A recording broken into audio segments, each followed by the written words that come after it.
What's up, everybody? Welcome to another edition, or the web slinging edition of Rouslin's 3-Ball. This is July 2nd, and actually the preview, or the debut, I should say, of Spider-Man Far From Home. I'm a big fan of the Marvel series, if you guys haven't figured it out, or haven't seen my previous videos where I talk about my love for Disney. So anyway, supporting the cause, and in this web slinging edition of my 3-Ball, I'm going to give you a quick note about 3 golfers that are in this field this week that you might want to think about putting in your rosters or making some bets on. Also give you a few tidbits about the course.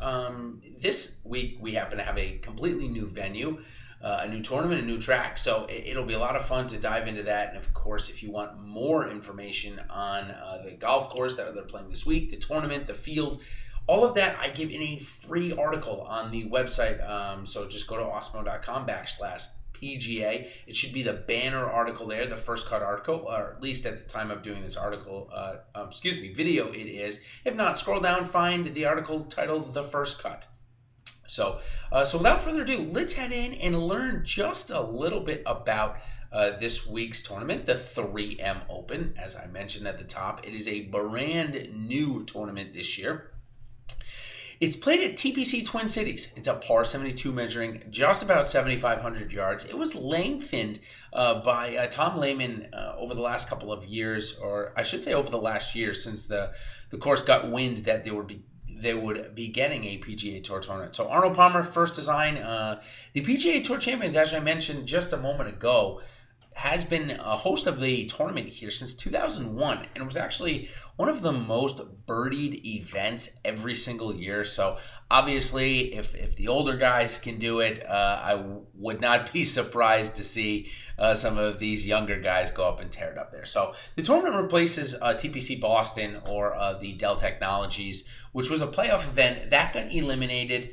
This got added to the schedule, and everything else got pushed back a couple of weeks starting at this point of the year. So this tournament was created, Boston was taken away. So interesting. I mean, obviously, the Northeast region has the Connecticut tournament. And this is the first one that's going to come up to this region of the country. So good to get it up here. We haven't seen anything really since Hazeltine, and that only had the Ryder Cup. So it'll be good to get golf back in this part of the country. TPC Twin Cities, as I mentioned, is the host course. This week, 28 of the top 100 in the world are going to be here to compete. And we'll learn about a couple headliners. And Brooks Koepka is in the field. We're not going to talk about him for this video, but he is the headliner of the field. DraftKings offering $100K to the $444 buy-in, and the $5 buy-in, $50K to the $44. And FanDuel's offering $25K to first for their $9.99. So some pretty good options this week as we gear up for the Open Championship in a couple weeks. First guy we're going to learn about is Tony Finau, and man, Tony Finau is on the struggle bus. 3 straight miscuts after the runner-up finish at the Charles Schwab. Comes in at 9,200 on DraftKings. In a field like this where, there's only maybe, 3 or 4 of the top 20 in the world, he would be priced over 10K, but the recent form, no chance. So 9-2 on DraftKings, 10-6 on FanDuel. As I mentioned, 3 straight miscuts. It's been his approaches, as you can see, off the tee isn't terrible, still in the top, 35 or so. But it's been his approaches. He's ranked 70th on the year, so something's obviously going on. He's been really struggling with it. So obviously maybe a good spot, a course that should serve to be relatively easy, where he should be able to use his length off the tee. So hopefully this will be a good bounce back spot after a really bad stretch of golf for Tony Finau.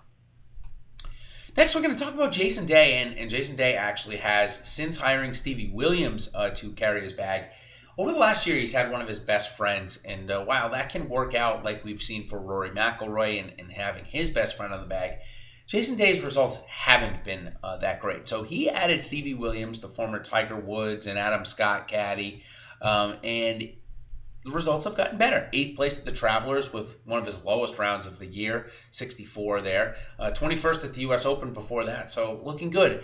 Approaches have gotten better this year. He's ranked inside the top 100. Last year he was outside of that number. And of course, off the tee, he's very good, ranked 19th, inside the top 20. So Jason Day looks pretty good. 10,900 on DraftKings, a little bit cheaper on FanDuel at 11,400. Definitely Could be a really good spot for Jason Day this week, having some good form, doesn't have a win on the season yet, and we know he likes to pick those up and have the chance to go out to Maui every year. So look for Jason Day to definitely be in the mix come Sunday. Next, I want to learn about, which I certainly wish we had talked about last week instead of Matthew Wolff, as this guy was on my radar, a guy named Doc Redman. Now, Doc is a standout from Clemson who won the 2018 U.S. Amateur, or 17, sorry, and then forgoed his exemptions into the majors that he won by winning that tournament, and turned pro. And had struggled, but got a start at the Wells Fargo, came in 18th. I believe that was a Monday qualify. And then he Monday qualifies into the Rocket Mortgages and comes second.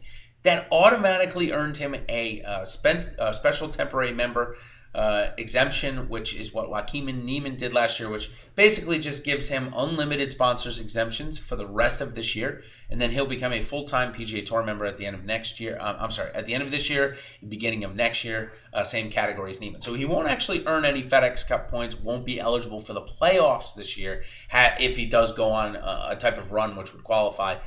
However, he will, of course, be eligible next year. And he is going to the Open Championship as well. So keep an eye on this guy. He hits the ball a tremendously long way. He has a unique swing like Matthew Wolff, not as extenuated or as maybe out there, but a unique swing and an all-around good game. So keep an eye on Doc Redman now and in the future. So I hope you guys liked this edition of Rouslin's 3-Ball. I'll be heading to Spider-Man later. Of course, if you're not going to go see it and want the spoilers, feel free to hit me up on Twitter at DFSGolfer23. Or, of course, if you want to chat a little bit about the 3M Open. After this, we have the John Deere Birdie Fest Classic, where it's always 20 under or better there almost every year. I expect that this week as well. And then we're going to head to Northern Ireland to Royal Portrush for the Open Championship. Can't wait for that. An exciting couple of weeks coming up here for DFS Golf. So if you're not an Osmo.com Plus member, great time to do so. Use promo code 3Ball, of course, to get some good deals. So until next time, everybody, cheers.